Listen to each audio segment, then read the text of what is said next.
Good evening, everyone. We'll call to order the meeting of the Merrillville Town Council for today, Tuesday, November 9th at 6:30 p.m. Please stand for our invocation and remain standing for a moment of silence.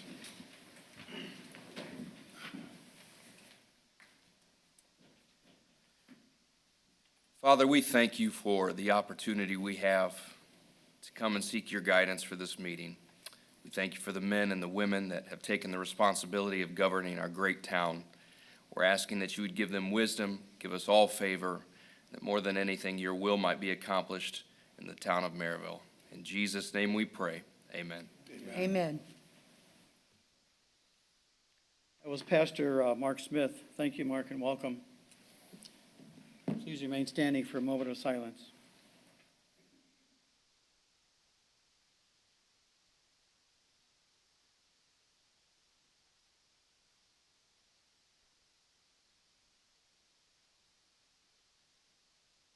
Thank you. Mr. Hardaway, would you lead us in the pledge? I pledge allegiance to the flag of the United States of America And to the republic for which it stands, one nation, under God, indivisible, with liberty and justice for all.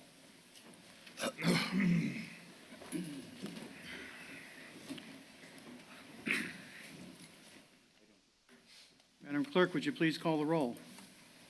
Councilman Spam, Vice President Hardaway, Here.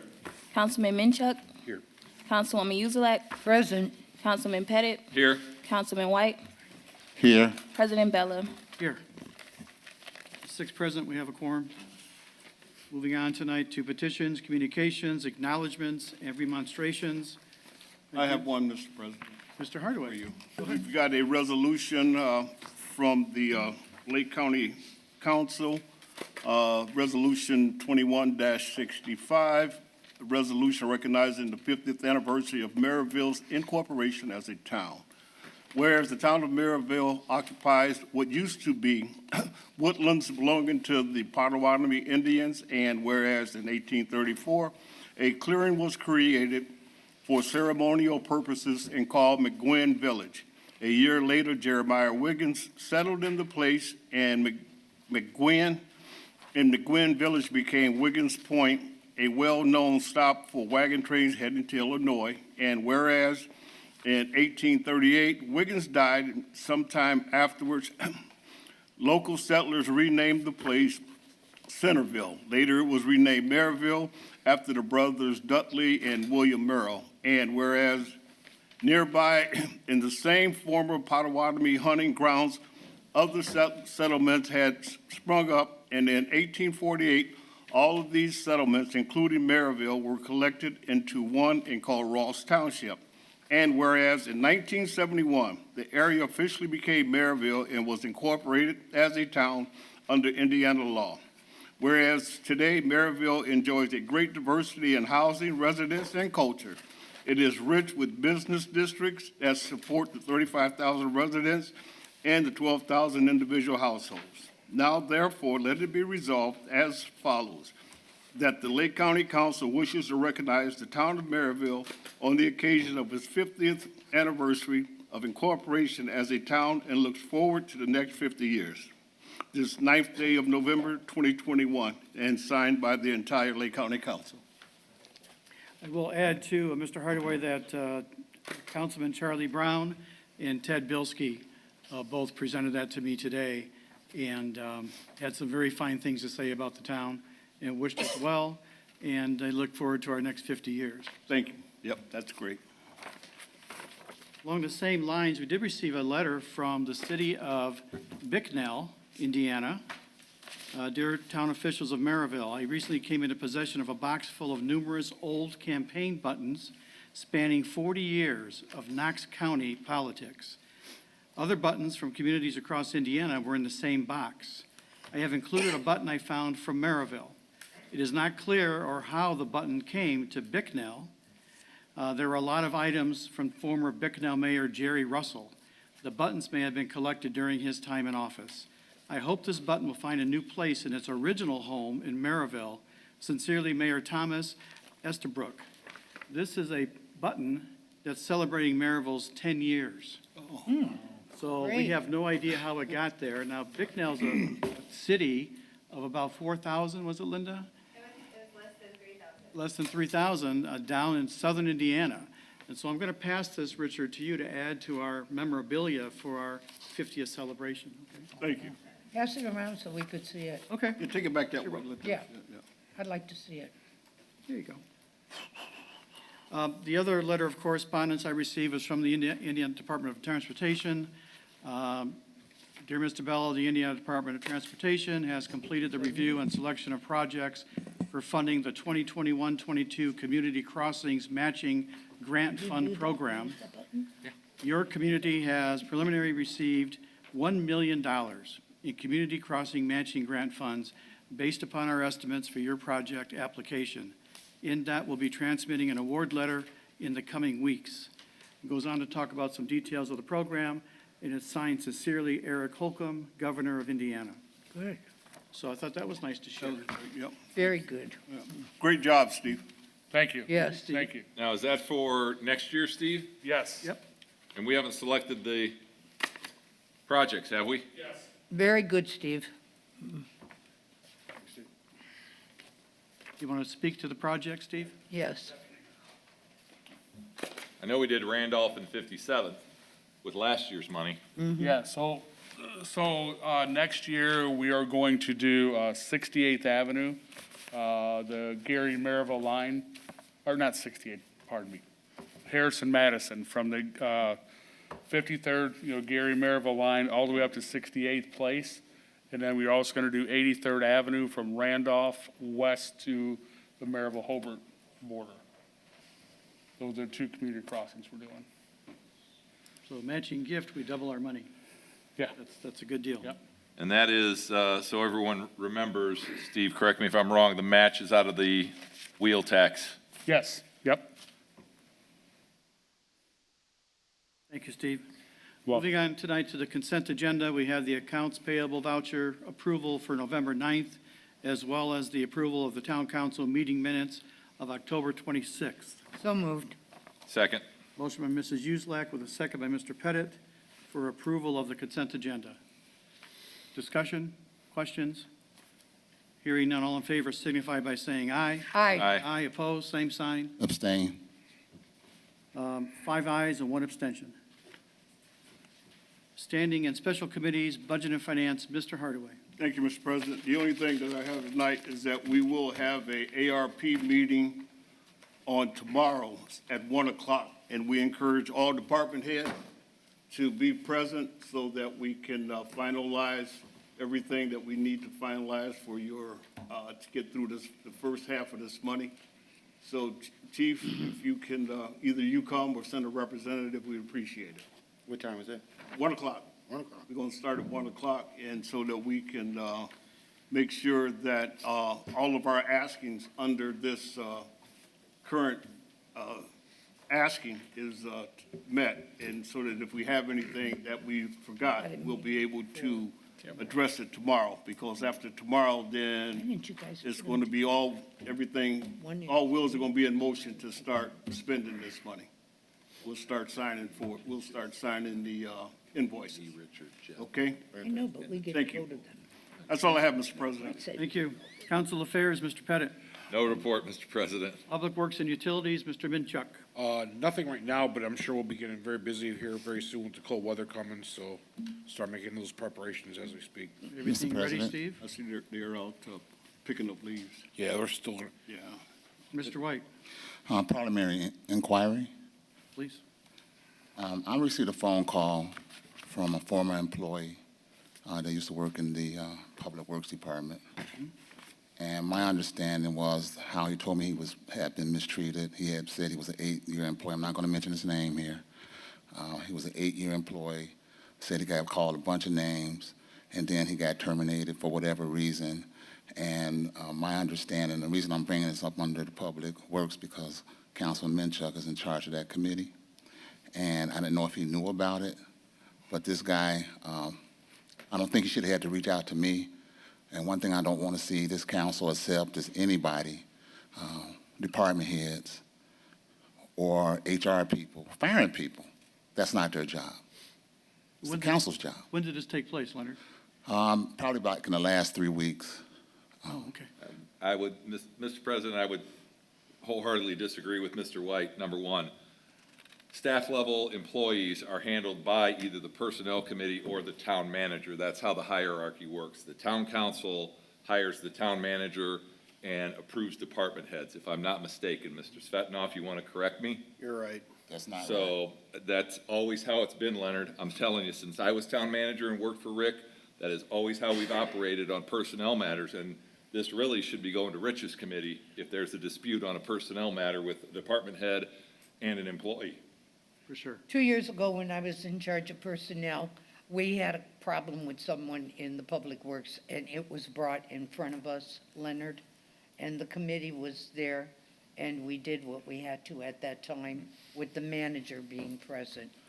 So personnel, as far as I know, they do handle that. That's governed under Indiana code. Well, let's talk about Indiana code, Mr. Attorney, because I read Indiana code, and it specifically said the only way an employee can be removed is by the town council executive. That's it. And the only way the town executive can remove them is through the majority of the council. That didn't happen. So if you want to go back and look at your codes, No, I'll look at my codes and I'll look at town code, and it gives the town manager the direct responsibility to hire and fire all employees. but the town codes does not supersede Indiana codes. Indiana code, under town managers, states that the town manager has the direct authority to hire and fire all employees. Okay. That's not what I read. And I can read. So if you'd like to go back and tell me about it, because you should have given an exit interview like we do most people that make claims against the town about being treated unfairly, then maybe you should give them an exit interview like we gave others. Well, why didn't you give me some alertness to this so we could investigate it? Yeah. We'll Well, look he's already been fired, so how can I, so that's why I'm bringing it up tonight, and I thought I'd talk to Mr. Minchuk about it, but if we, Real quick, this is the first I'm hearing about this, but it is a personnel committee matter. My recommendation would be, if this employee agrees to it, maybe we can set up an exit interview with him if he feels that that's fair. Do you have the IC code that you were referring to, sir? I'll look for it in a few minutes here. Okay, just get it to me. We don't have to hold Yes. up the meeting at all. 'Cause I read it like 3 times, but yes. But that's all I have. Other than that, leaf collection is still ongoing. I'm Still sure have it'll the be floor, going Mr. later than I usual. still have the floor. I'm sorry? I still have the floor. Go ahead, Mr. White. I'm sorry. Finish up, I though. apologize. Go right Okay. ahead, sir. The situation is that I don't want to see department heads firing people. If they're going to make that decision, then they should forward that to the council, like what I've been seeing. This guy has already got another job, actually, but he did call me and tell me about these things. Now, we can finish this conversation up with whatever committee you want to. This is not the appropriate forum for that, and I'm going to Well, I know it's disallow it. appropriate, but I'm saying that was a parliamentary inquiry. Okay, that's it. Thank you. Anything else, Mr. Minchuk? That's all, sir. Elections, public relations, town beautification, Mr. Pettit. Yes, Mr. President, a week from Saturday night, excuse me, a week from Saturday night is the annual Crossroads Chamber Gala. Hopefully, everyone has gotten their information to Linda. Linda, I'm going to need get the names to the chamber.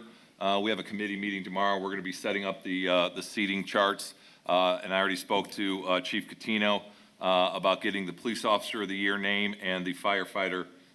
We will award those for both Crown Point and Merrillville, along with the Educators of the Year from Merrillville and Crown Point. So please get your name if you would like to attend. Council members are more than welcome, and spouses. That will be Saturday, the 20th at Avalon Manor.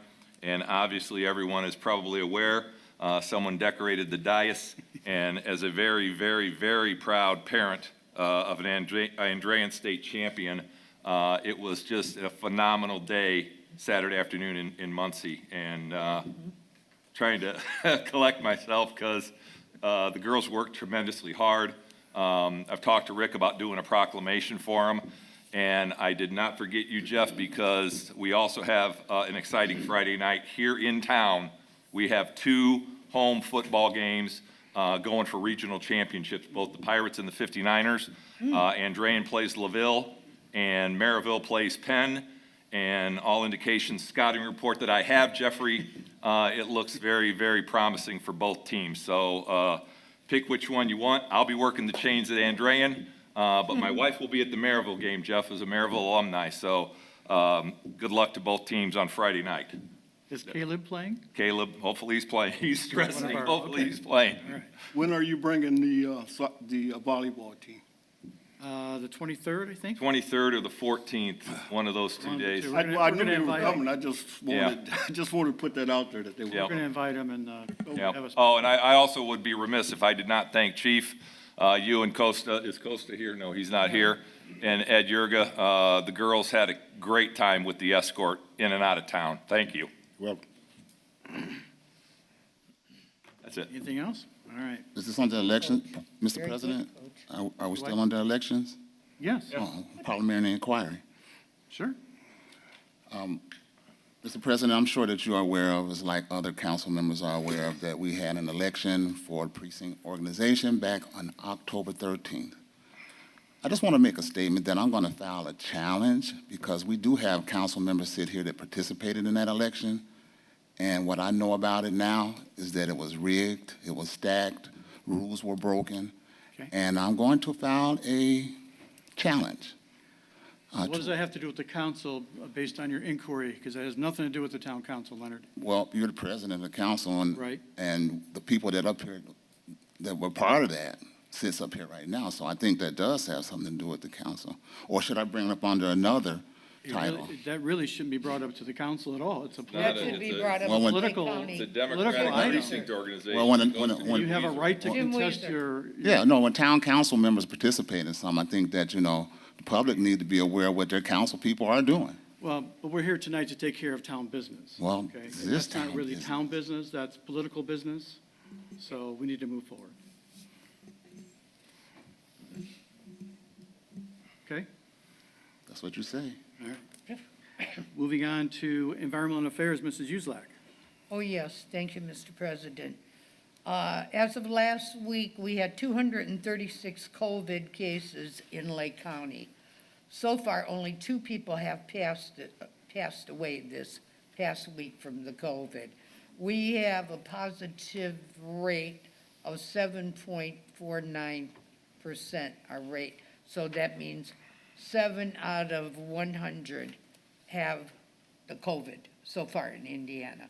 And they are planning on giving children the shots from the ages of 5 to 11, maybe under 12.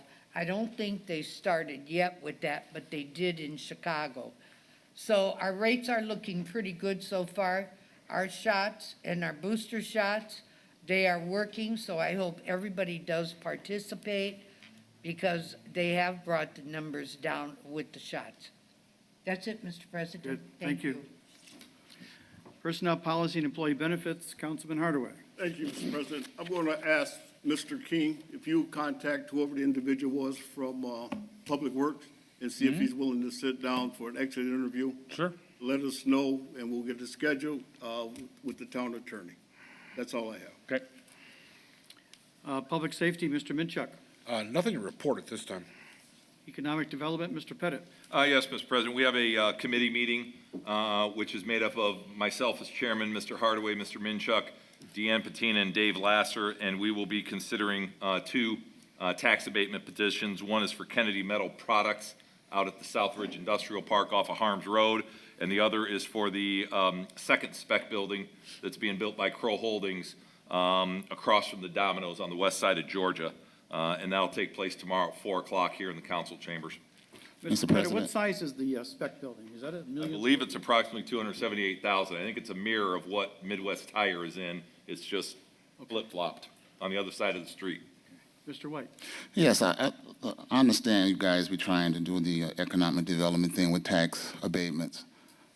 But I think tax abatements should be froze. We can't afford to constantly give these wealthy developers tax breaks. And then on the north end of town, they're not getting anything. It's just tax break, tax amount. So somebody actually has to pay those taxes. It just doesn't go down an empty hole. There has to be somebody that's going to be responsible for those taxes. So maybe we want to look at just freezing tax abatements. These people, we got good land out here. great land, great locations. So these people should be able to afford it. Can't constantly give people tax breaks. Thank you. Thank you. Parks and Recreation, Mrs. Uselak. Yes, Mr. President, as I have announced before, all the parks in Maryville have been rehabbed. We have no further work with them. They are all looking good. The lawns have been mowed. So that's really all I have to report on the parks. Thank you. Abandoned and blighted properties, Mr. Hardaway. No report at this time, Mr. President. Dean and Barbara White Community Center, co-chairs, Mr. Minchuk and Mr. Pettit. I will defer to Jeff. I know we've got some issues out there with the bleachers. Steve and Jeff, they're working on the bleachers. I talked to Steve yesterday. We pretty much got that clarified right now. I think within before our next meeting, maybe we should have a sit-down, just a small meeting to go over some little things here and there to tighten up and square away. Nothing major at this point in time, just little things. We'll sit down with Terrence. Maybe if Terrence has a list of things that need to be done before we start coming to a close here. That'd be great. Okay. Steve or Terrence, do you guys have anything else? We did have a little bit of an issue with the heat that was going on this weekend there at the center. We did have some people come in and take a look at the breaker and some different things there to make sure those things are operational and functional.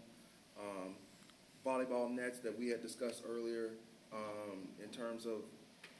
Lawrence, could you pull your microphone in front of you, please? My apologies. Thank you. Volleyball nets, in terms of the quality of them, we will need to get some tournament-style equipment, which is fine, because we could use that to get beat up and used, but other than that, everything's good. Okay. I'll All go right, with then I everybody will and get with, Jeff and I will find a date with Leonard, Torrance, and we'll call a committee meeting before the next council meeting, maybe before the Plan Commission's. Jeff, we have Plan Commission next Tuesday, right? Yes. You want to do it next Tuesday before the Plan Commission, if you're available? Give me 1 second. Take a look at it, and I'll do it under announcements. Yes, sir. Okay. That's all, Mr. President. Thank you. Special projects, food and beverage tax, diversity, town's birthday, Thank you, Mr. President. Mr. Hardaway. As far as diversity goes, we have some more training to do. We've got about 40 employees still to finalize before we call this thing complete. So the list has been submitted to Dr. Lackey, and 40 people, how many groups is that? 3? 3. Yeah, that's what I figured, about 3, yeah. All right, so we still got 3 more, so it's going to carry over into next year, unfortunately. But we are still on the path to complete diversity training for all of our employees. All of the police department went through it and got great reports back from the facilitators from that, so it was well received. And our birthday celebration continues to move forward. We will have a meeting tomorrow at noon to discuss plans for the 50th birthday celebration, which will be December the 11th. We're going to have 2 different activities. We're going to have 11 to 3 for the general public, and then at around 6 o'clock Saturday evening, we're going to have a gala. All of the council is invited for all of the businesses that have been around for 50 years. So we're looking for a great time that evening. So please mark your calendars for that. And one last thing, Mr. President, I received a request from the Salvation Army, Gary Merrillville Salvation Army. As you know, we're getting into angel trees right now. And so in the Red Kettle, part of it is coming. And so they're asking us to adopt a kettle. One kettle is $2,500. And it'll take care of, if we adopt a kettle, then that means that they don't have to pay people to be out at Strax or Walgreens or Walmart or any of those places, and all of that money will go straight to the Salvation Army. So at this time, Mr. President, I'd like to make a motion that we, the town of Merrillville, adopt a kettle for $2,500 for the Gary Merrillville Salvation Army. Second. Motion by Mr. Hardaway with a second by Mr. Pettit. Mr. Hardaway, did you want that to come out of the ARP fund? Yes, sir. Yeah, I forgot to mention that, but it should come out of the ARP. Okay. line, yes. Is your second stand, Mr. Pettit? Yes. Any discussion on the motion? Hearing none, all in favor signify by saying aye. Aye. Aye, opposed? Abstain. And then I got one more thing, Mr. Five President. ayes and one abstention, Mr. Hardaway. Oh, Motion Richard, passed. I have a question. Do they still have volunteers out Yes, there? yeah. Okay, so we don't have to pay any of the volunteers, or the Salvation Army doesn't have to pay the Right, yeah, volunteers? right. Okay. The more volunteers they have, even with this donation, the better it is for Salvation Army. Because as long as they pay, if you volunteers, you don't have to pay. But the workers, they pay like $7.25 an hour or something like that. Oh, I see. And Okay. it's not a lot of money, but it's just something that Sure. they always need people, they always need volunteers, Okay. you know. So Thank you. me and my family, we always volunteer 2 or 3 times during the season. So Mm-hmm. it's just something to do. I have one more thing, Mr. President. Speaking of the birthday celebration, we have purchased some cups for the event. We purchased 504 cups, and the grand total for those cups are $2,217.40. And if you will remember, we did get a grant Yep. from the Visitors Bureau for $20,000.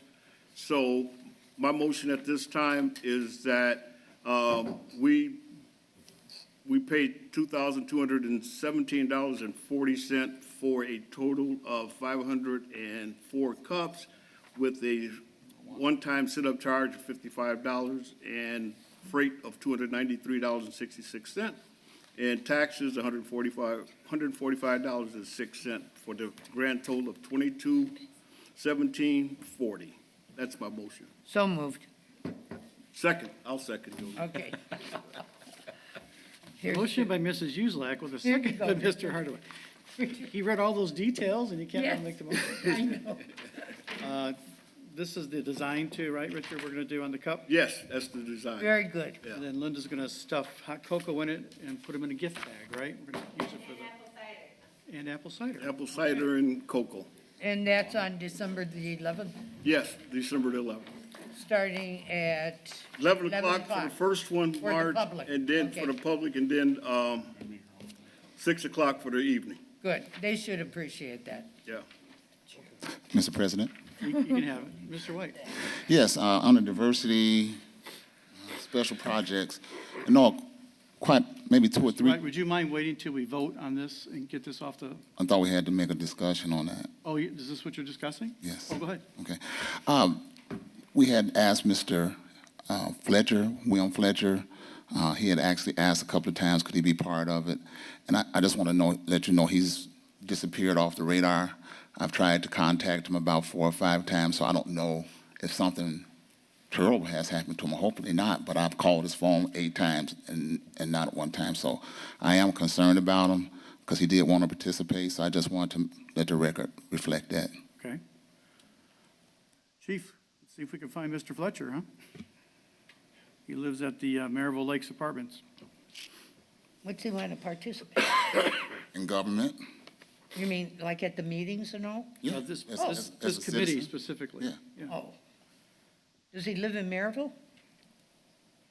Yes. Yeah. Merrillville Okay. Did Lakes. you just hear him Merrillville say? Lakes Did Apartments. you just hear him Oh, say okay. Merrillville Lakes? I don't know him. That's why I'm Well, asking. well, you know, now you know. Guys, any other discussion on this motion for the mugs? Yes, I Yes. gave you the motion. Yes. All in favor signify by saying aye. Aye. Aye. Opposed? I'm losing my train of thought. Yeah. Motion carries, Mr. Hardaway. Thank you, Mr. President. That's all I have. Okay, moving on to the Department and Commission reports, Lake County Solid Waste Management District. Mr. White. Thank you, Mr. President. Yes, sir. We had an emergency meeting today at 5 o'clock due to the fact that there was additional interest in the Boys and Girls Club. I'd like to read actually the motion. Boys and Girls Club or the I'm Girls? sorry, Scouts the building? Girl Scout building, I'm Okay. sorry. That's the second time we said that today.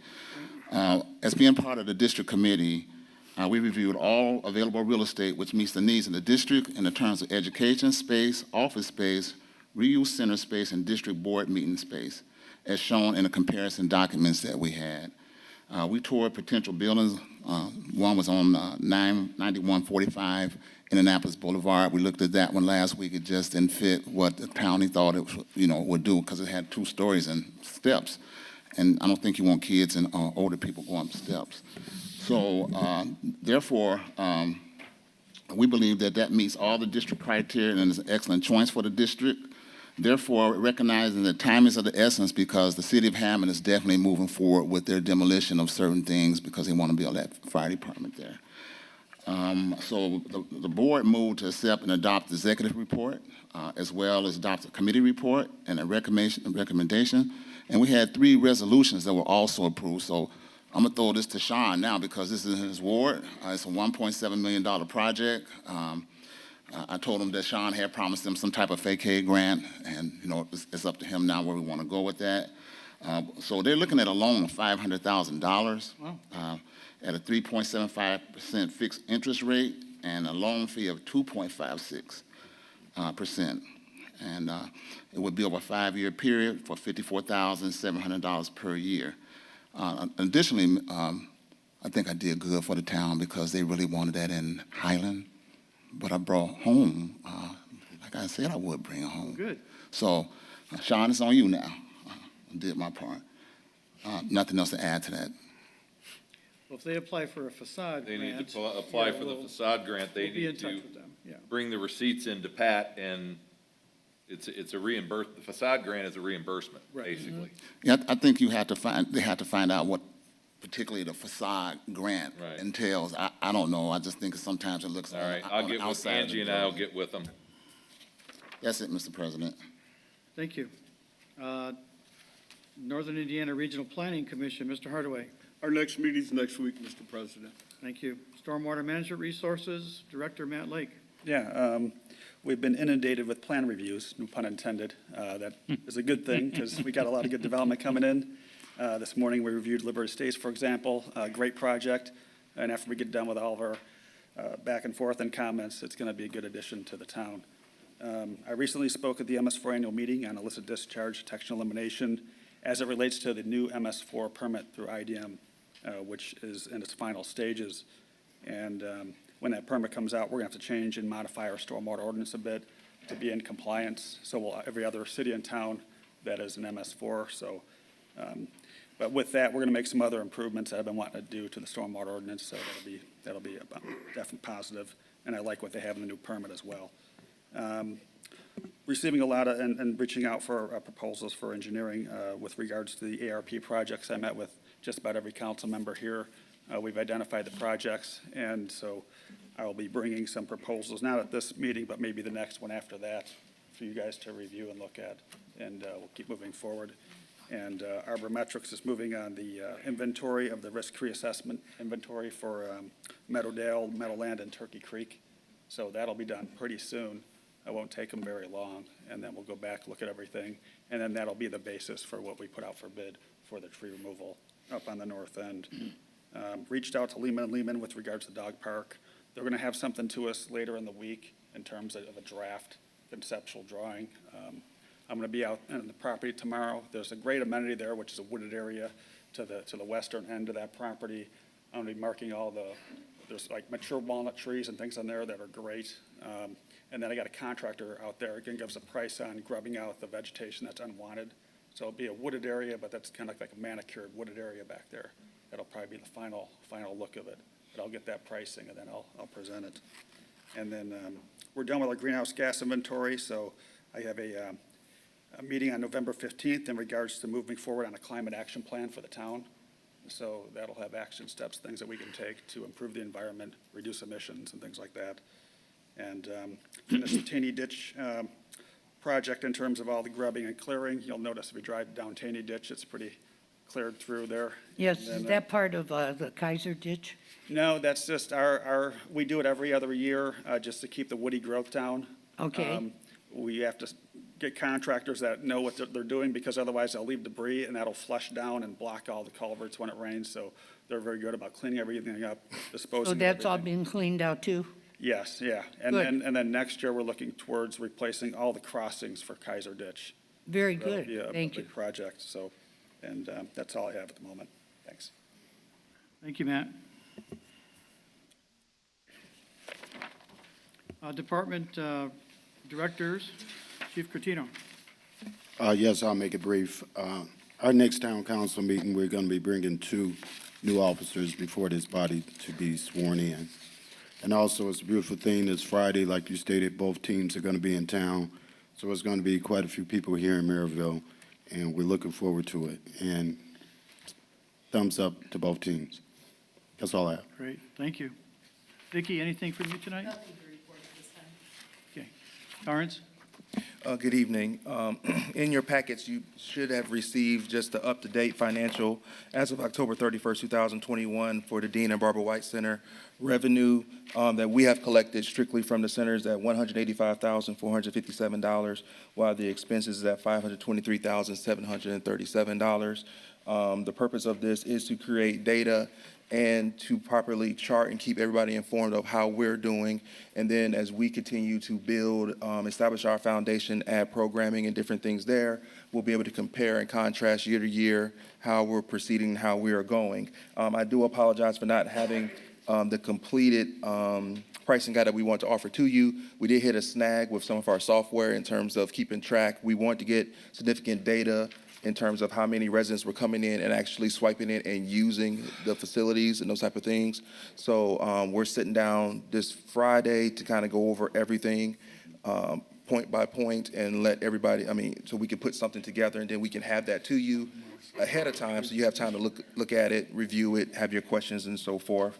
Also, just a couple of different things that we added into this was some minor things that we're looking to adjust for the public that do come in. One of them is the wall climbing hours, as you're seeing here. We're proposing to open that wall climbing up more, have it available every single day for residents, as long as all we have to do is just make sure the waivers are right there at the front desk. That's the easy fix, and make sure that we can actually get the use for that wall climbing, because we do have a lot of people that come in and do ask to use that. Another thing is just the concession stand thing that we had talked about, using the concession stand more inside of the building, a price comparison of just getting some different things from like a Gordon Foods or a Sam's, the price, what we would sell it for, and what potential profit could be, so we can utilize that center for those who are walking around the track. They can stop, maybe have a coffee, a drink, utilize the Wi-Fi, and then we're also working on a different set of programming to where we can have a drop-off service for families that if you have young kids that are between the ages of 2 to 5, they can sign up, their parents can drop them off in our center in the morning time while they utilize the facility also. So other than that, I think, Mr. Hardaway, you would like to hear this, and Ms. Petty, I did have the chance to meet with all of the part-time staff on yesterday, had the chance to meet with the state champions, so that was a cool experience for me, meeting some of them.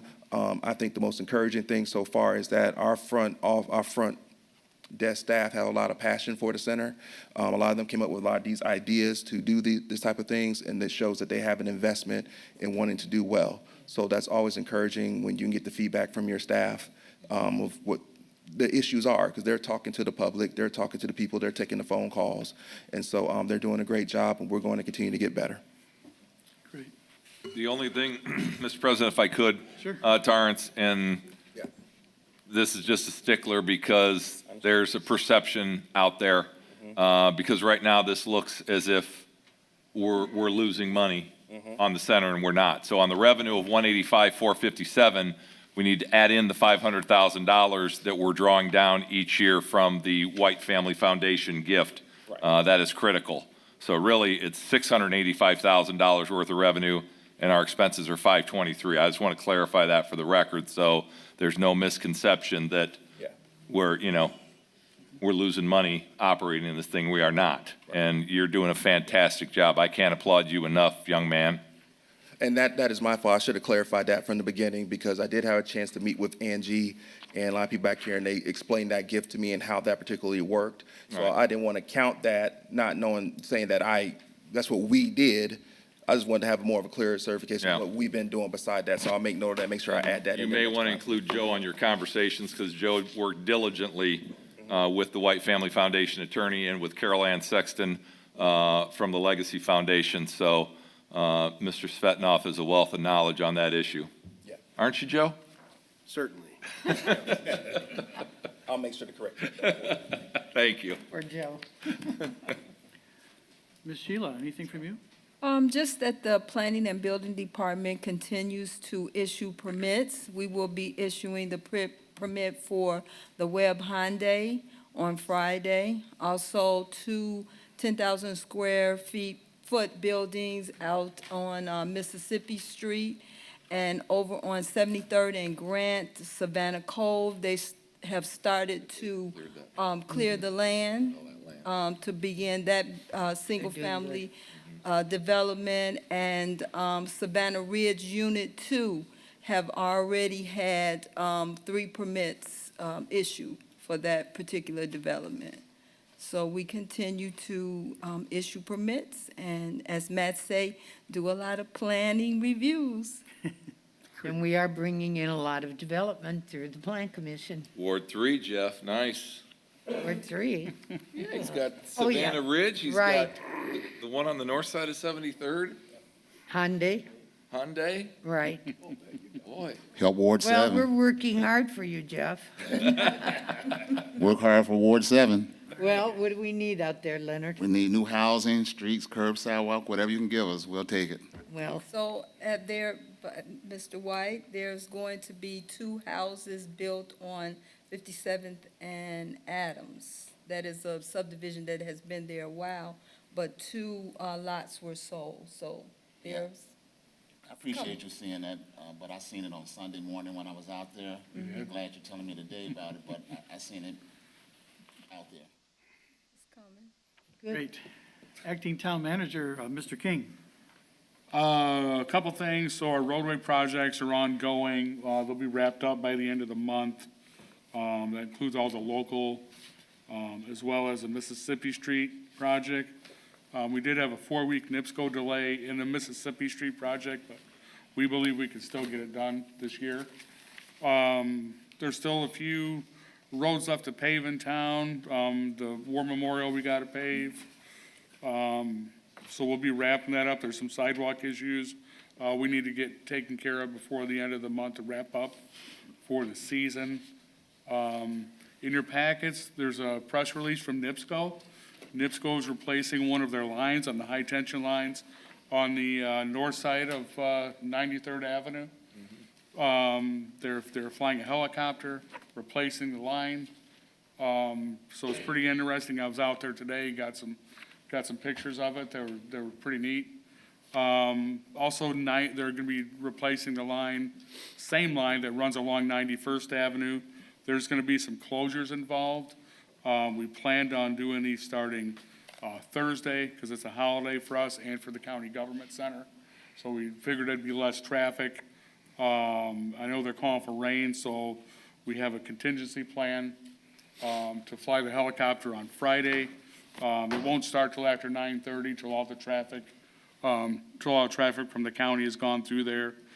Message boards have been posted, warning the public, and this is, the 91st is a 3-day operation. So they'll fly the helicopter on Thursday with no rain, unclip the high-tension line, the bucket trucks will come in, they'll string the line back through, and then Saturday, the helicopter will fly again and put the line back on the towers. So that's the contingency plan, or the plan and the contingency plan for right now. Also, we've had, I don't know if I mentioned this, Broadway, the 6500 block, the CNN Railroad has ground down the pavement between the tracks. It's made it a lot smoother for the traveling public. It rides very well. So we got that, and you want to talk about the server? You want to? So our computer servers, so here in the administration office, we have our computer server that houses all of our information for the town payroll and things like that. We've been having some difficulties with it as of late. We've had our IT person, Mr. Lambertino, look at it. We also brought on our consultant, Dave Richards, from Bakos and Richards. The server is outdated. It could last 5 minutes. It could last 5 years. But we don't have a backup, so that's a risk that the town can't take of losing any information. We received a proposal from Bakos and Richards to replace the server as well as provide a backup server. So we're covered for any reason, and that's in your packet. And hopefully we can get this voted on get approving this tonight. So move, Mr. President. Second. A motion by Mr. Pettit, second by Mr. Hardaway to purchase the new servers for administration at $19,589. And I believe, Trista, we're going to be able to pay for this out of the ARP fund? The lost revenue category, sure. Okay. What about the 17,589? Oh, that's it. That's- All right, yeah. 'Cause Yeah. the The 2,000 total is, Yeah. Yep, a second still good. second, or questions or comments on the motion? When are they gonna start working on this? On the server, as soon as we get it approved, what do you say, like a 3-week Three-week lead lead time time? to get it, so Okay, thank you. right away. Thank As soon as So, it- given the amount, let's do a roll call vote, please. Councilman Span, Vice President Hardaway, Here, yes. Councilman Minchuk, Yes. Councilwoman Yuzlak, Yes. Councilman Pettit, Yes. Councilman White, Yes. President Bella. Yes. 6 ayes. Motion carries. And I have a question for Steve, please. Marge? Steve, I don't know if you talked to the railroad or not, around Hendricks, Old Hendricks Street, Ward 1. They stopped the trains there. A lot of people are calling me. And they will sit for a half an hour to an hour there, and the traffic cannot get through. So I don't know if there's somebody you could talk to personally or contact them. Yes, we've had that conversation. I've had that conversation with the railroad. We've talked about putting some type of warning sign Yes. down at 73rd and Hendricks, so when a train is stopped, it'll trigger a flashing light to let the residents and our first responders know that Yes. there's a train stop down there. So we're in the process now, so Good. I don't know how hope long it's so. going to take, but they're very aware of it. Okay, thank you very welcome. much. People are calling on it, so I Oh, wanted yeah, you that's, to know. yeah, it's a problem. Thank you. Mr. President, to Steve, back to the Broadway crossing, Steve. This is only my opinion, okay? So don't, Okay. that crossing is atrocious. The railroad and NDOT ought to be ashamed of themselves. I was in Illinois today and saw a completely smooth 55 mile an hour on Illinois 7 concrete. I went out to Huntington for volleyball. US 30 by Hannah has a beautiful concrete. You go 65 miles an hour over it, you don't even feel it. This thing is a travesty. They should be ashamed of themselves that they're not willing to sink the money into the town, both here and on Taft Street. And I almost took a picture, Steve, but of course I'm driving, so I can't, on 30. But I'm almost tempted to go back all the way out to Hannah and take a picture of that crossing and send it to somebody at NDOT, because what they've done to this town, we constantly ask them to improve those crossings, and we get asphalt, and it doesn't hold up. It's garbage. And they know that is a heavily traveled Well, that's one of the Canadian most national. Heavily Right. traveled road, Well, the road's heavily traveled and the crossing, or the rail line is Yeah. too, Joe. I mean, why can't we get two decent crossings in the town? We've been going through this, Rich, for years. Yeah. All the time. We're asking Bruce to do it, now we're asking Steve to do it, and they don't pay attention. They really don't. It's sad.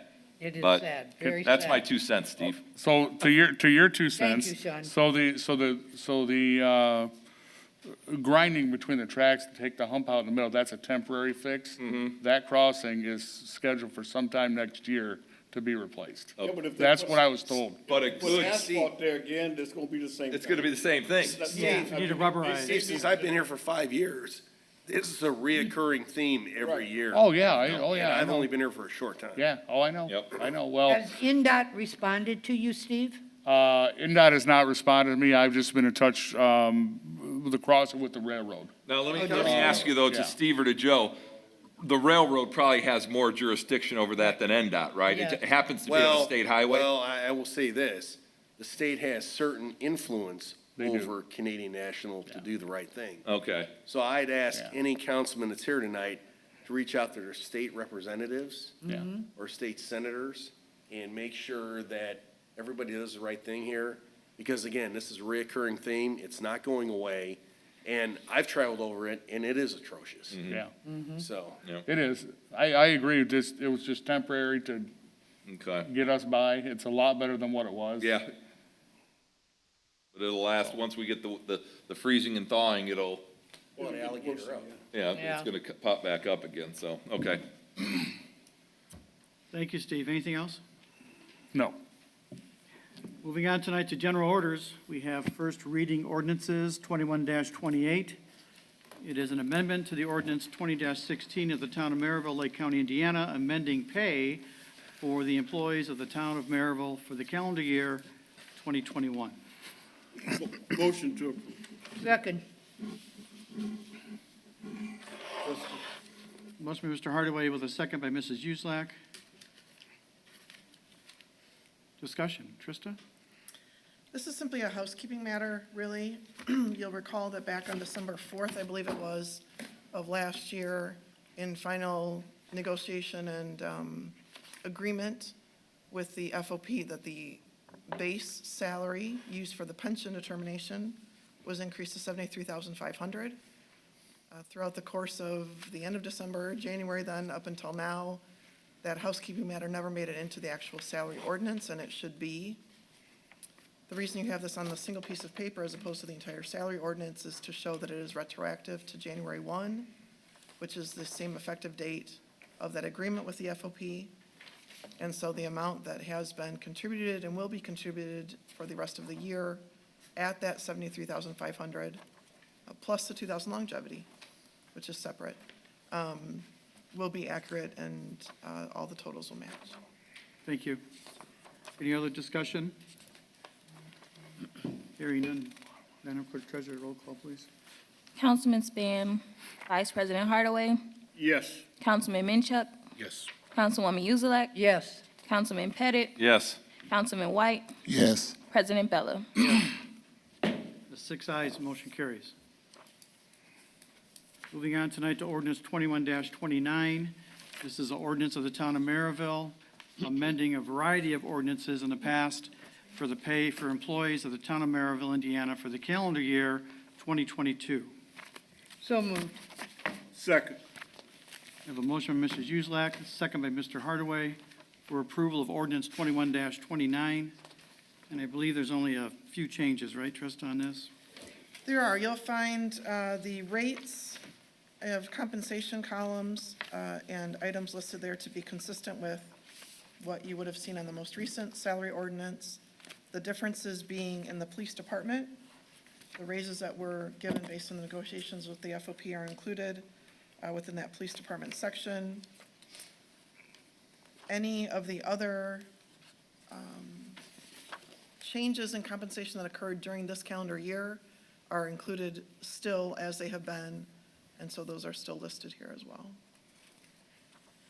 Any other questions or discussions on the motion? Hearing none. Madam Clerk Treasurer, roll call, please. Councilman Span, Vice President Hardaway, Yes.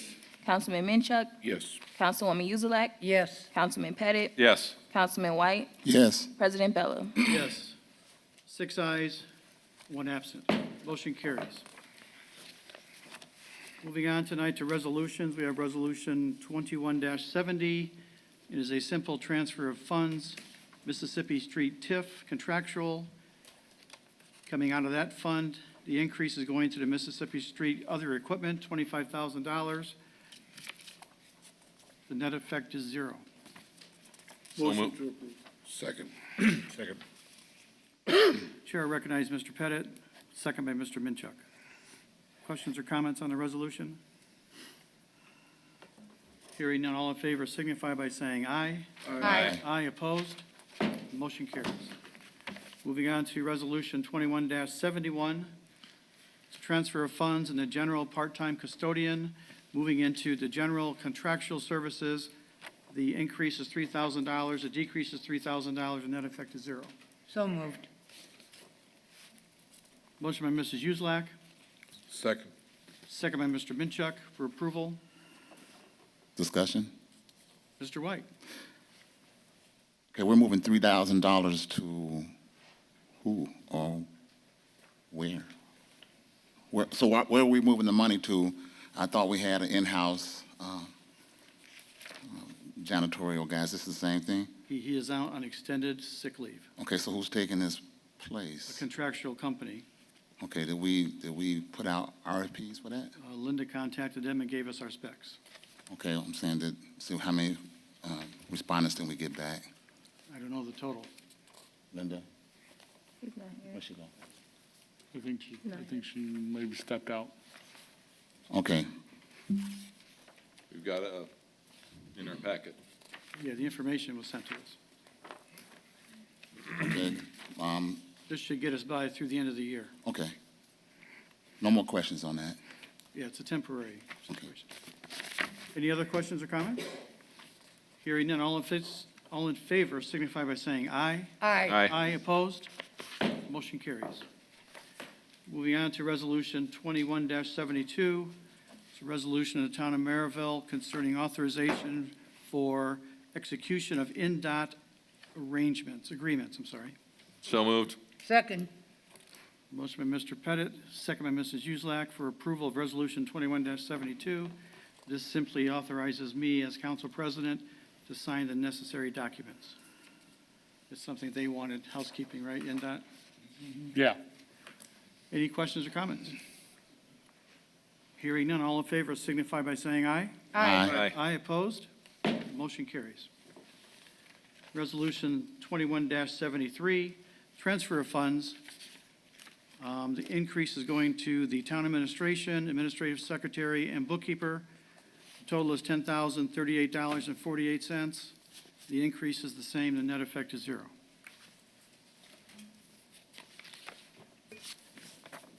So moved. Second. Motion by Mrs. Uselak, second by Mr. Pettit for approval of Resolution 21-73. Questions, comments? Hearing none, all in favor signify by saying aye. Aye. Aye, opposed? Mr. White? Aye. Thank you. Motion carries. Resolution 21-74, it's a resolution regarding partial release of easement. I think I'm going to turn to Sheila to maybe help us with this, or Joe? Joe? What happened is, we were contacted by the Focus Center 2 LLC, their attorney, to discuss a easement that had initially been granted for a roadway. The roadway easement was approximately 60 feet. There was documentation within the release of the easement that indicated that it should be reduced to 20 feet, and it should be included as a utility easement. So we've met with the owner of the property. The owner of the property has agreed, and it's my recommendation that we agree, to reduce his easement to 20 feet so that we get all the documents and records consistent and correct regarding this easement. So at this time, my recommendation is that we go ahead and grant the partial release of easement back down from, I think, 60 feet down to 20 feet. Motion to approve. Second. Motion by Mr. Pettit, seconded by Mrs. Uselak for approval of resolution number 21-74, the partial release of easement. Questions or comments on the motion? Hearing none, all in favor signify by saying aye. Aye. Aye, opposed? Motion carries.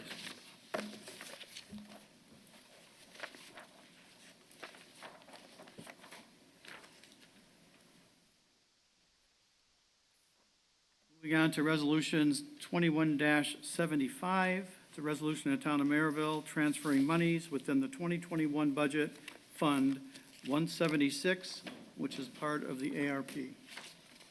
Motion to approve. Second. Motion by Mr. Hardaway with a second by Mrs. Uselak for approval of resolution 21-75. Trista?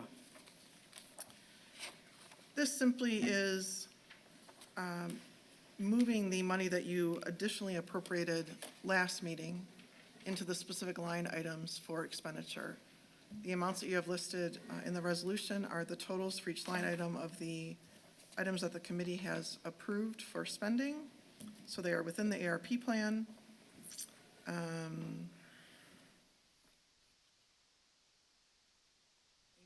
Your department heads can then start to fill out their APV forms once this is approved. Got 6. On March 2nd. Thank you, Krista. Questions or comments on this resolution? Mr. President, I would just like to comment and congratulate Mr. Hardaway, the Budget and Finance, and Trista. You guys did an outstanding job laying all this out. I was not able to attend all the meetings, but I think this money has been well distributed, Rich, and kudos on a job well done. Thank you, Trista. Thank you, Mr. President. Any other discussion? Hearing none, all in favor signify by saying aye. Aye. Aye, opposed? Motion carries. Moving on tonight to Resolution 21-76. I think we had an amended one in our packets at our tables. Resolution reaffirming the capital asset policy of the town of Merrillville. And again, this is some housekeeping that we need to do. State Board of Accounts is here, as everyone knows, doing our annual audit, and they mentioned this document, so we need to kind of take action on it. What's the difference, Mr. President, or Trista? We didn't do it last year. Well, Well, we got 2 copies. Take the small one, the 2 copies between, right. the one that's on regular size paper, not the. I got big paper. This one. I can, if think you there's- direct your attention to page 6, directly Okay. above the signature lines, paragraph D should have now 3 sentences with it. As well, the updated copy should have your inventory list as Exhibit A as the last page, number 7. That this chart was not included in the first copy. Okay. Nope. Okay, yeah.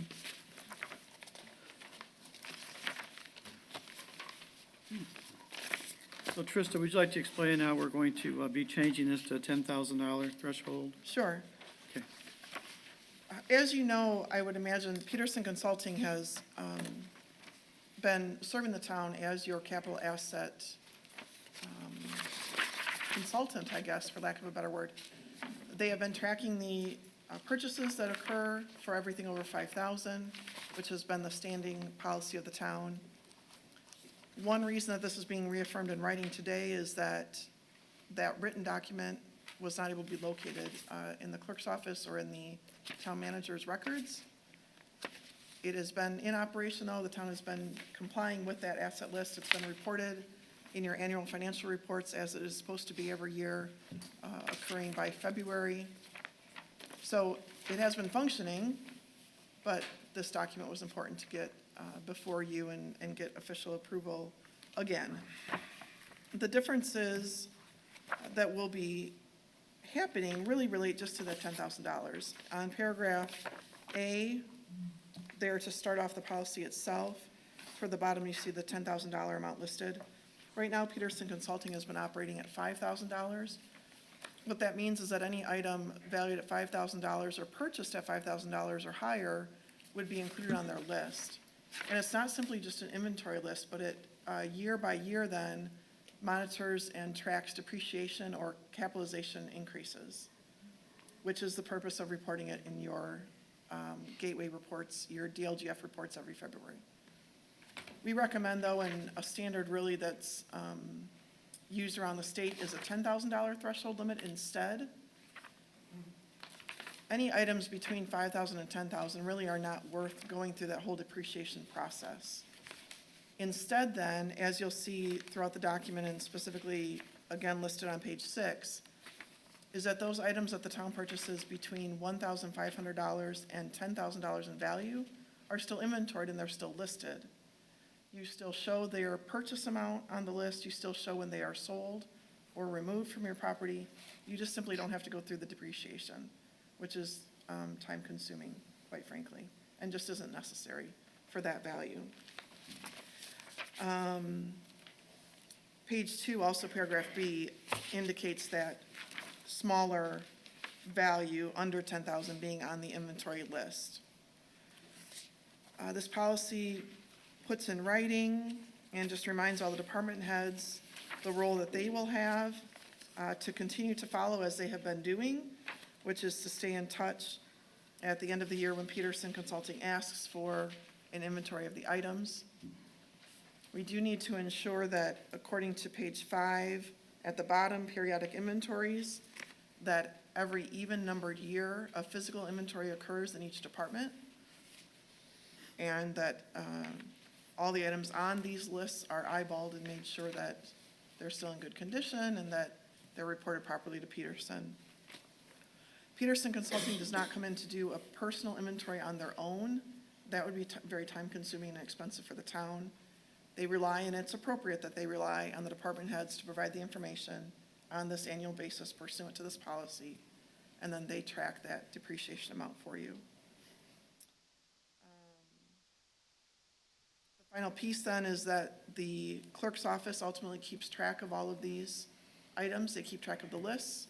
They help make sure that the department heads provide the information to Peterson Consulting through their office, through the town manager's office in tandem, I suppose, which has been previous to this the main point of contact for Peterson.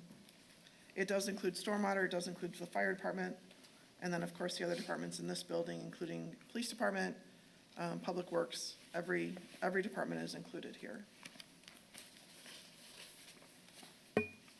Thank you, Trista. Questions, comments? Hearing none, all in favor signify by saying aye. Aye. Aye opposed? Motion carries.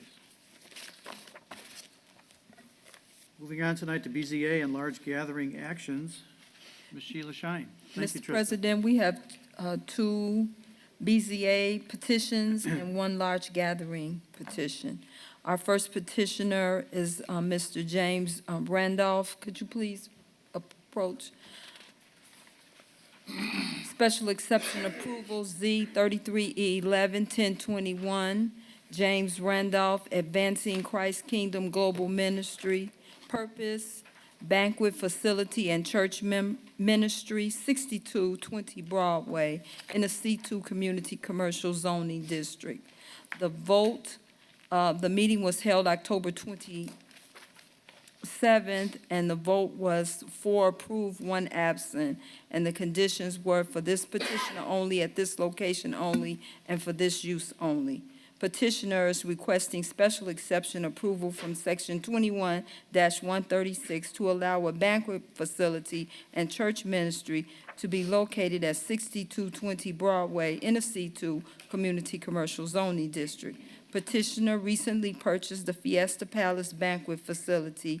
Advancing Christ Kingdom Global Ministries would like to occupy the space with the banquet facility and also have church services. The all-brick 12,000 square foot building has a commercial kitchen with stove, dishwasher, sink, walk-in coolers, freezers, and etc. The banquet facility is equipped with round tables and chairs for approximately 300 to 400 individuals. The parking lot has adequate parking for the facility, 180-plus parking spaces with front and rear parking. The building has 10 exits from the building. The banquet room is 60.9 by 78 feet with a stage that is 27 by 11.5 feet and 4 inches in height. There is also a 26 by 23 meeting room for smaller events. The banquet facility will be known as the Oasis, and the schedule will be based on booking appointments and event confirmations Sunday through Saturday. Advancing Christ Kingdom Global Ministry will hire a caterer to operate the banquet facility. The church will operate on Sunday, 9 a.m. to 2 p.m., Monday, 8 to 12 p.m., Wednesday, 5 p.m. to 9 p.m., and Saturday, 9 a.m. to 12 p.m. The ministry schedule is flexible and subject to change based on the event bookings, except on Sunday mornings. The petitioner is aware of the camera ordinance, Fire Inspectors has advised petitioner regarding the change of use from an A2 to an A3 mixed occupancy. For this petitioner only, at this location only, and for this use only. Mr. President, the occupancy was sent downstate, and the state came back and said that due to the stringent use of the occupancy that is present, there would be no occupancy change. So he's cleared to occupy just as it is. Okay. Mr. White, is this your ward? Yes. Did you have a motion? I would like to make the motion to approve petitioner James Randolph, Advancing the Christ Kingdom Global Ministries, also to be known as the Oasis. I appreciate Mr. Randolph making an investment in Ward 7. It was a significant investment. Unfortunately, the Fiesta Palace did leave, but I think he's going to be a good addition. Start some good anchor things going in that area. He's also looking at doing some other things, but currently, I would ask and make a motion that we approve of his petition. I have a question. Is there a second on the motion, first of all, please, before more discussion? Okay, I'll give it a second. Thank you, Mrs. Uselak. Sure. And Open I for have a discussion. question of Mr. Randolph.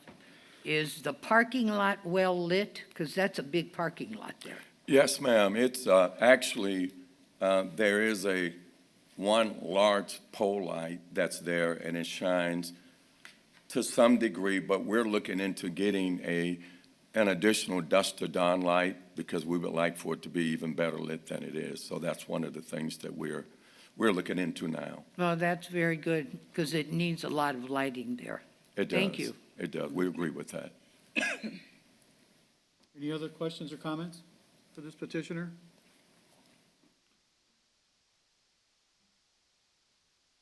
Hearing none. Madam Clerk Treasurer, roll call, please. Councilman Span, Vice President Hardaway. Yeah. Councilman Minchuk, Yes. Councilwoman Yuzlak, Yes. Councilman Pettit, Yes. Councilman White, Yes. President Bella. Yes. Congratulations. Thank you. Thank you all very much. I really Thank you. appreciate it. Thanks again. Next petitioner, variance of use approval, Z35UZ V8 1021 Patriot Investors LLC, owner Patriot Investors LLC. Temporary outdoor storage is the purpose, located at 4220 West 73rd Avenue. The zoning is planned unit development. They were approved, 4 approved, 1 absent at the Board of Zoning Appeals on October 27.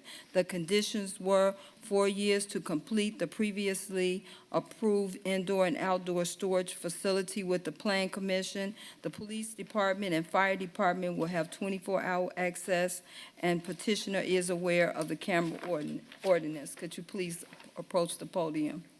Petitioner is requesting a variance of use from Section 21-136 to allow temporary outdoor storage in a planned unit development. Petitioner purchased the above property to complete the storage facility approved in July of 2007, P16 FP 707. The property was approved for indoor and outdoor storage for John Cantwell. Petitioner position is that the proposed outdoor storage would not be visible from the street and the surrounding homes due to the lake berm and woods surrounding the property. Petitioner states that COVID had directly affected their ability to get the Plan Commission approval in order to complete the previously approved storage facility. There are 2 existing buildings on the property that are being rented for storage presently. There will be a 2,955 feet galvanized chain link fence that will operate with 2 gooseneck stand keypads. There will be 24-hour access. Camera and lights will be installed. Petitioner met with Stormwater Director Matt Lake regarding this temporary use. And how many storage units are you having there? Total, the plan was 12, but right now. 12? It was originally, but right now with COVID, we can't get the buildings for almost 2 years. Okay. because of the steel shortage. So what we'd like to do, it was outside and inside storage. Temporarily now, until we can get buildings and get it constructed, we just wanted to do outside storage. So, Mr. President and Council, this was a previously approved storage facility back in 2007 under Mr. John Cantwell, who has now passed away.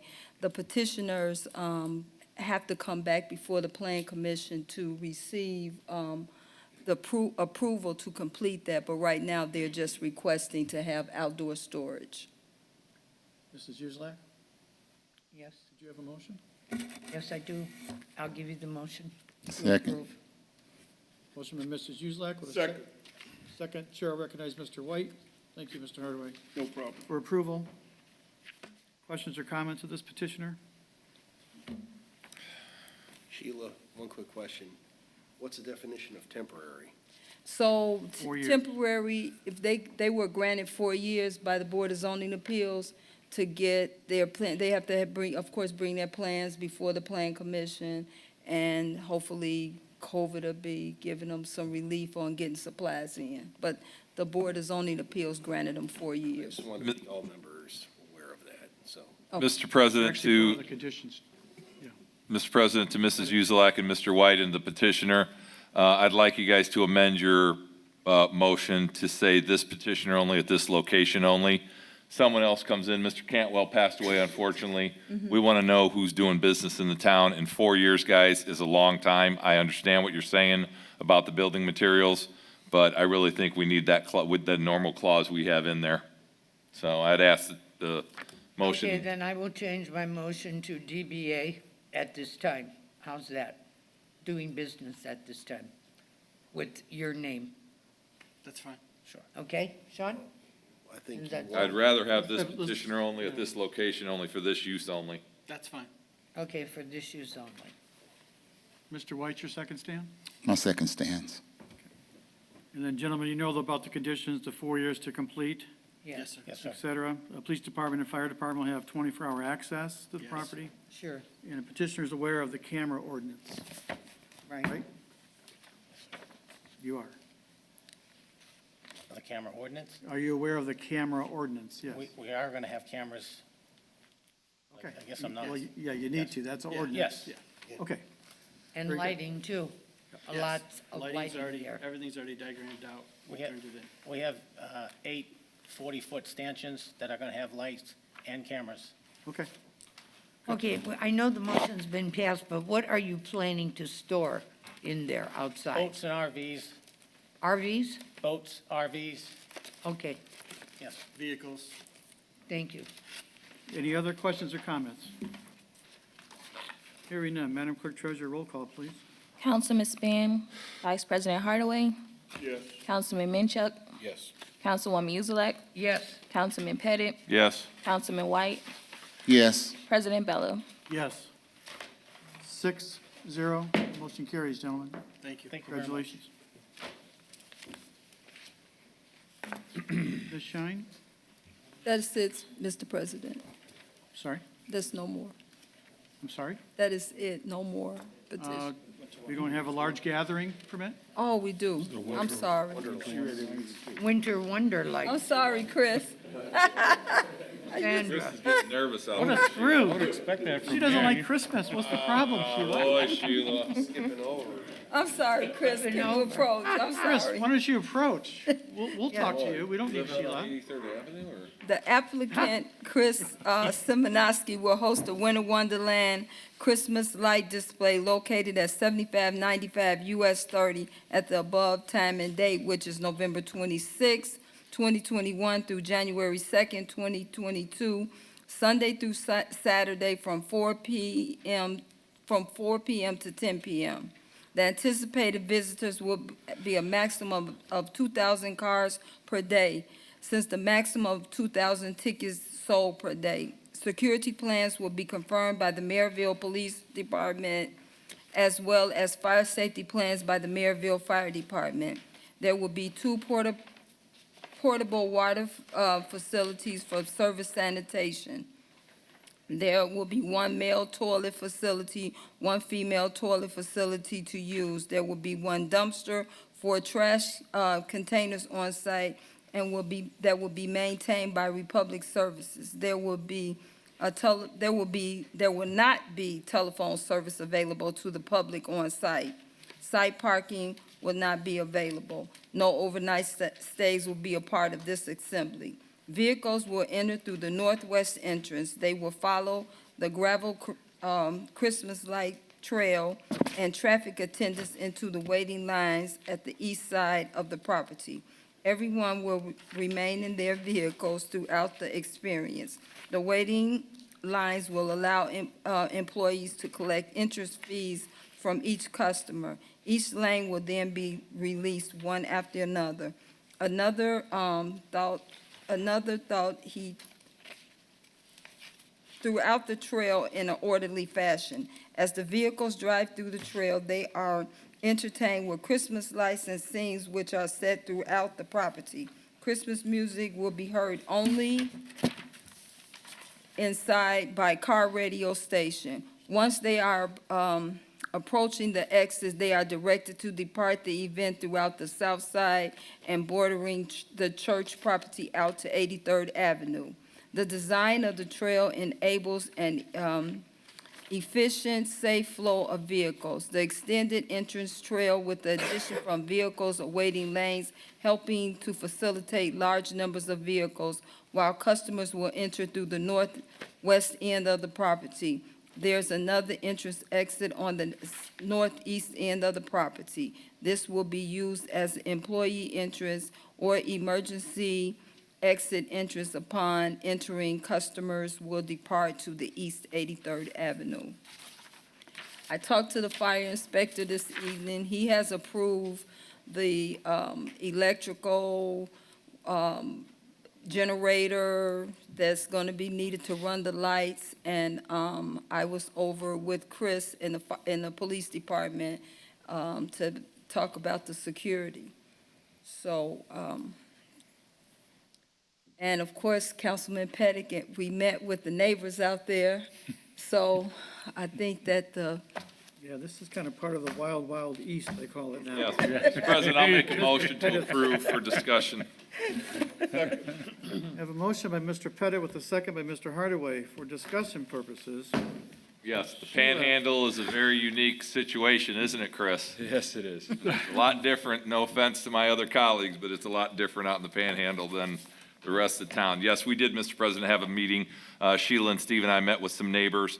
It wasn't so much on Chris and Yovan's project as it was on the haunted house in Luther. I know Costas, cannot thank your guys enough for trying to get out there and solve. The haunted house is at the old Ringo's, if you guys are familiar with that property. Chris's property is right next to it. It's a vacant piece of property. Steve and I talked about this, stressed very highly to Chris and Yovan. It's got to be a gravel path because the cars are going to sink in that land out there. I'm not sure, Yep. Chris, how many, is it 20 acres? I think it's 15. 15 acres. This equates to, ladies and gentlemen, similar to what the late John Rudy used to have, the Festival of Lights at Hidden Lake. These are similar displays that they're going to have out there. So obviously it's something, somewhat of a family attraction, which I'm glad to see. There are some neighbors out on 83rd Avenue that are concerned. In the report, Sheila, I read, Chris, you realize that when they come out of the church parking lot on 83rd, they're going to the west only. They're not going back east to Randolph, directing correct? them Your straight people will west. direct them to go west and go down Grand Boulevard. That way we're not backing up to Right, Randolph. right, okay. So I don't know, Sheila, I think that, Steve, that covers everything from the meeting, doesn't it? I mean, we really focused on the haunted house instead of this, but I didn't necessarily have a problem with Chris's project. Chris, could There you- isn't a noise factor. I was just going to ask about the generators. Where are they going to be located and how loud are those going to be, Sean? We're not using big industrial generators, so we don't have to worry about the noise, but we'll strategically place them closer to 30, so we don't have to worry about the neighbors there in the back concerning them. But there should be 3 or 4 generators that should power. Everything's run off LED lights, so it'll take a low amount of power to run those.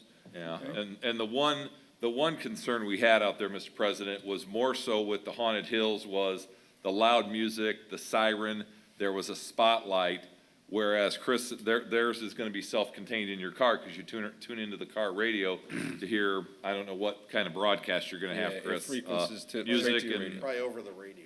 over the radio, so you don't have that, that was the neighbors on 83rd Avenue, that was their concern about that spotlight and the loud music, and Steve had recommended, they turn their speakers when they, and they're proposing to be inside at Haunted Hills next year. They're gonna have enough time to do some things they'll meet with Sheila and Steve and I, and, we'll go through some things, but this, I'm not, I think it's a great idea. I was just concerned about the trail, Chris, is really what Steve and I talked about. Yeah. So I don't really have a problem with it. And also, there will be, he has obtained insurance, and there is an agreement between the owner and him that will be on record, Attorney Joe, the agreement. Just a quick question. Other than the drive-through, is there any other kind of attractions or events that are going to happen, or there's just the drive-through? This year the plan is just to keep everything on the trail. Everybody stays in their Okay. vehicle, so we don't have to worry about. So it's going to be not like a large gathering Yeah. of people anywhere other than just the drive-through? We want to make this like a business for the years to come. I know it's following under like a large gathering right now, the way we're running it, but in the future years, we want to make this part of the town here, something for families to go to, safe. We probably Fun. want to serve food, hot chocolate. Yeah. Yeah. Right. At some point later on. Right now, Yeah. this is zones, there's a 500-foot depth on 30 north and south side of C3 Highway Commercial, so we'd probably have to have them come in, Joe, for either a use variance or a special exception in the C3, As the event grows. Yeah. Their use is going to grow. because I don't know that there's a permitted use that would categorize him, right, Sheila? I'm sorry. There's Joe. not a use in the C3 that would categorize what they're doing out there, right? No, they would have to do the same thing that the Haunted House did, go through special exception approval, which the Board of Zoning Appeals is a recommended body to the town council. Yeah.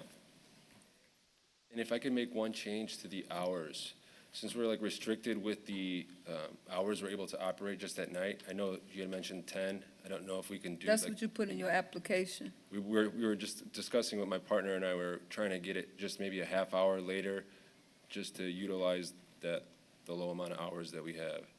That will be to the council.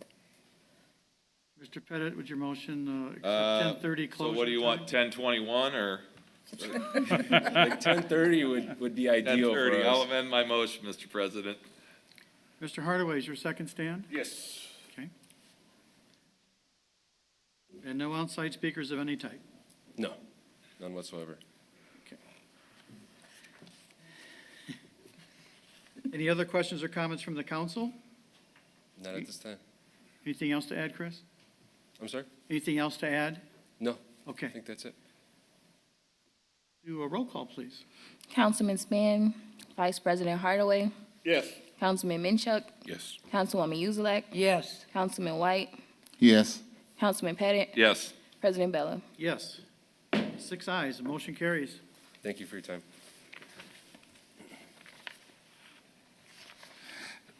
Good luck, and thanks for bringing this to town.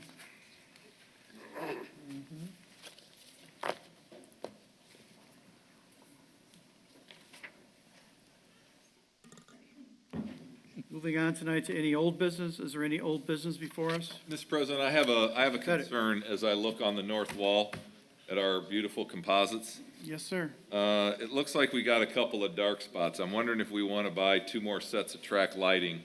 You're the you're Joe Photo. We'll look into that, Mr. Pettit. All right, thank you. Can we charge that to your Broadway tip account? You can take that out of Broadway TIF anytime you want, man. Or Trista, can that come out of ARP? No. I can answer that. We'll take that under advisement. Mr. President? Anything else, Mr. White? Yeah, just adding to the dark spot situation there. Did we ever put additional pictures in there when we took the pictures? Additional pictures? Yes, for council members. I don't think I see my picture over there. Your picture is in the composite, absolutely. Okay, I missed it. Must be my, It's okay. the last one. That's the in dark spot, right? Our term is the last one in the corner, Yeah, in isn't it? fact, it's lit up really nice, Leonard. The very last one. I can't see that far, but I appreciate No, it. when you anyway. walk in, you didn't look. Yeah, you're in there, Leonard. Okay, He wants another picture. I'll shut that complaint down. How about another picture, Leonard? Hey, I'll take another one. Okay. Real quick, Mr. President. Mr. Minchuk. We'll go ahead and post that community center meeting for the 16th. What time was good for you, Sean? Anytime we can do 4 or 5. I mean, do you want to roll it in so we come down to, how long do we need? Yeah, let's do 4 o'clock. Torrance, do you have anything else? I'll be there. Is that good for you, Torrance? I'll be there. Okay. So when do you want to do it? At the community center, 4 o'clock. I'll send out the notice for you. I saw that. Thank you, Jeff. Thank you, sir. Any other old business? New business, we have the temporary cleaning proposal. I think we took care of that, right? Do we need a- Money for it. Do we need to make a motion on that, Mr. President? Yeah, why don't you make a motion, Leonard? I'll make a motion to approve of the temporary cleaning proposal for Harris Cleaning. I'll second that motion. Motion by Mr. White with a second by Mrs. Uselak to approve Harris Cleaning for the temporary cleaning while our custodian Bobby is out. Questions or comments? Seeing none, all in favor signify by saying aye. Aye. Aye. Opposed? Motion carries, Mr. White. Mr. President, under the vaccination incentive program announcement, I'd like to make a motion that we table that at this particular time because we still have to get some things in order. Some details. And so when we meet tomorrow, hopefully we can finalize it, and then when we come back on the 23rd, we'll be good to go. Is there a second to the motion to table? Second. Motion by Mr. Hardaway, second by Mr. Minchuk to table the incentive program for now until we can work out the details. Questions or comments? Hearing none, all in favor signify by saying aye. Aye. Aye, opposed? Motion carries, Mr. Hardaway. Thank you. Moving on to public comment. Is there any public comment this evening? Please approach and state your name and address for the record. Mr. Sylvesterwitz, we know your name. My head is cold. Okay. Andrew Sylvesterwitz, 5825 Taney Place, Merrillville, Indiana. Council President, the board members, the Honorable Judge. I have a problem. I have two issues. One issue is my street, 5825 Taney Place. At the 5700 block, that's half of our street, the pavement separated about 6 inches and went below the curbing. So we've got a pretty bad spot there. I don't know if we're going to get to it this year or not, but if it carries on any further, I think coming into the springtime, we're going to have a big problem there. I believe the water hydrant is probably leaking in that area. Whoever was assessing the streets to find out exactly what streets to do over here in Merrillville kind of missed that one. So I'm not looking for answers. I'm looking for action. So are the people on my block. My second issue is this. What's the address again, Andy, please? The address of where the problem is in the street? The street is sinking from the curb. No, the address. What's the address? Oh, about, say, 5800, 580102. That's Taney, you said? Taney Place. Okay, thank you. And my second issue would be, what are we going to do over here? And this probably pertains to our attorney for the town, Joe. What are we going to do with the first ward? We have an incapacitated councilman. We have no representation in the first ward. That's a big problem. That lays a burden on all you people. Each one of you have approximately 6,000 to 7,000 constituents. Are you going to take on more? Yes. So there has to be some way to find out. I was around when Mr. Moko stayed on that board and collected a check for almost 3 years. Mr. Rick, President, I you were object around to at that time. characterization. He's got the floor, Leonard. So actually, I have a statement I could read, okay? Oh, can you? I would Well, appreciate that the because council- we have to do something. Thank you. The town council is aware of the criminal charges against Councilman Spann. We are of the opinion that this is a pending criminal matter. It should be considered as mere allegations of wrongdoing, and we must remember that in America, one is considered innocent until proven guilty in a court of law. Additionally, we consider the situation to be a private matter between Councilman Spann and his family, and the town council is providing the necessary distance to let these respective parties decide their next course of action. Finally, we have no further comment at this time. Okay. I was just looking at the problem that we had with, in the 80s with Mr. Mokel sitting on the board.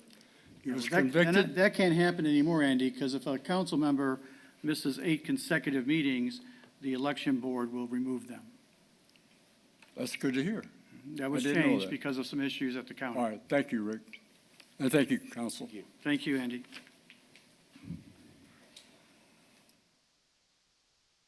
Hello, everyone. My name is Eric January. I live on 3031 West 58th Avenue, also in the same ward as Andy, and I also have a business in the town of Merrillville, 9800 Connecticut. And I just want to make a few comments. One, it sort of hit my nerve when Mr. White was talking about the taxation issue. I'm a small business owner. I'm a CPA, and I represent a lot of business people. So when I hear about other businesses getting tax abatements, and I'm paying taxes like I did today for the Lake County Treasurer, and have to pay to the state of Indiana, and if they don't, they're going to issue some, if I don't pay the tax, I'm going to get issued some sort of warrant. I really have an issue with just giving big businesses a break that small businesses don't have. And I can understand that we can possibly get some sort of indirect benefit from the added jobs in the community, but it's still discriminatory. And it gives larger businesses a competitive advantage over smaller businesses. So I would definitely want you all to reconsider that and have some sort of guidelines with it.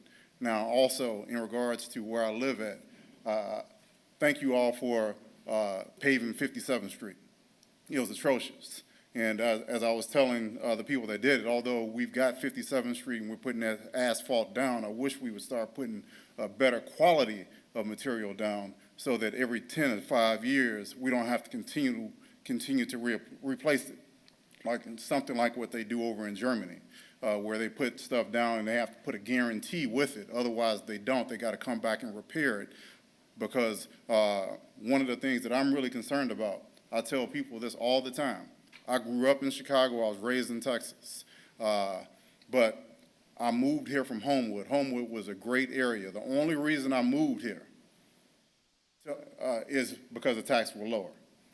And I've been here for 7 years, and I have met great people in the area. But I am concerned that if we continue just giving away tax abatements and giving away free things like the community center. I've been to the community center for a few times, and I think that people should be paying some sort of nominal fee for it, even if it's not the full price that you pay for the YMCA or some sort of gym, because I don't want this to become an Illinois where we can't afford to do all of the things that we are endeavoring to do. Because I moved here for low taxes, and I want the taxes to stay low, and I believe that just as Councilman White said, that 65 and everything about Merrillville is desirable to everybody that wants to get out of bankrupt Illinois. So we don't have to give away the house just so that people can relocate here. And I know I'm limited to two minutes, but I do also want to mention where the Hendricks Road, railroad crossing where they always stop. I get stopped there all the time. Coming from my office, I like to go down Hendricks Road through Nicholson because my house is right over there. I'm constantly stopped. And I was told by Mr. Christ, who used to be a council member, I believe, he had a heart condition one time. The paramedics could not get to him because the train had stopped there. Something has got to be done about that. And then we also need to put some sort of no-blow section, because when you go through other towns, you were talking about Mr. Pettit, you were talking about how when you went through the other towns and the railroad crossings were smooth and everything, well, there's something that we can do there so it can be a no-blow zone. Not only there on Hendricks, but also on, Taft. That's a real nice community, and I'm sure those property values have been decimated because every time you go through there, you hear these loud horns coming through the area. We don't have to have those loud horns. They got to do something with those crossings. I have to slow down to almost 0 miles an hour because since I've been there, I've had to repair my rims probably about 5 times. And I'm not going fast. I'm doing 30, at least since the police officer is here. Allegedly. But I just wanted to make those few comments, but hey, you all are doing a great job, but seriously about the tax abatement. I'm a CPA, and sometimes I can just number crunch and stuff like that, and I can be really obsessive about the numbers, but I'm also an investor. I think that we should be getting some more bang for our buck before just giving it away to people that already have the money and are desperate to get out of Illinois. I mean, I live there, and I still do a lot of business in Illinois, and do a lot of business here. And I love the area. It's more like Texas than it is in Illinois, and I love it because I feel like I'm in the country, but I'm 30 minutes from Chicago. I get all of the amenities. But I do not want this to be a Chicago where we cannot, we've got pensions that we can't afford to pay, and then we got all of these promises and not enough money, and then we end up taxing people, and we're like Munster that's having a bunch of trouble, and you go further east, the taxes are lower. So I just wanted to make those comments, and thank you all so much. Thank you. All right, yes, sir. Good job. Good job. Yes, sir. My name is Brian Massarch. I live at 201 East 68th Place. I originally came here to discuss at 207 East 68th Place, right next door. It's a house that's been abandoned for, 3 years. Someone, I think, is trying to fix it up. A dumpster's been sitting in the driveway for at least since June, and I'm starting to get tired of people coming in throwing shit into the dumpster. It's blowing into my yard. It's gotten to the point where people are like throwing lawnmowers and stuff in this dumpster. I've tried to get a hold of Mr. Pettit. Mr. Pettit doesn't reply to emails. So I'm not really sure who I can go to for help. But I can tell you this, just sitting and listening to these town meetings I've been coming to regularly, it's like ridiculous. You talk about diversity and inclusion, but Mr. White's trying to bring up points, and you talk to him like he's like an insolent child. Like, don't be bringing that up. You want to know about leadership? It talks more about your leadership, Mr. Bella. If he doesn't know the proper procedures, or anybody, then maybe you should take it upon yourself to make sure that people know what proper procedures are. And if people aren't supposed to talk about things, maybe you should let them know, hey, don't talk about these things. But I applaud Mr. White for bringing things up. He's one of the only reasons why Merrillville knows anything about what's going on about the town of Merrillville. Because sometimes there are some people here still on this board who seem to think that they are playing some video game or they're in their own little fiefdom. This whole thing with the community center, as our CPA knows, it's funded through TIF. We're going to get to the point where there is going to be no property value increase. We're not even going to be able to pay the service debt on the loan because eventually the Dean White funding is going to run out. The place is operating at a loss. My grandfather used to have a phrase for something like that, putting lipstick on a pig. That's what that is. Because it may look good now, but what about down? You can look at the city of Gary. It has a Hudson Campbell Center. That was supposed to be some great, awesome thing. And look, it's still not even paid for. That's where Merrillville's heading for. That's our future. And there might be some people who are there using the facilities, but we have other businesses that sell gym memberships. They're open 24 hours a day. They're like $10, $15 at some point in time. Where do we start thinking about our kids and the future community in North Merrillville and improving North Merrillville? Could you give that address again to Sheila after the meeting so we can take a look at that dumpster and see what's going on? It's 207 East 68th Place. Thank you. Thank you, Brian. Any other public comment this evening?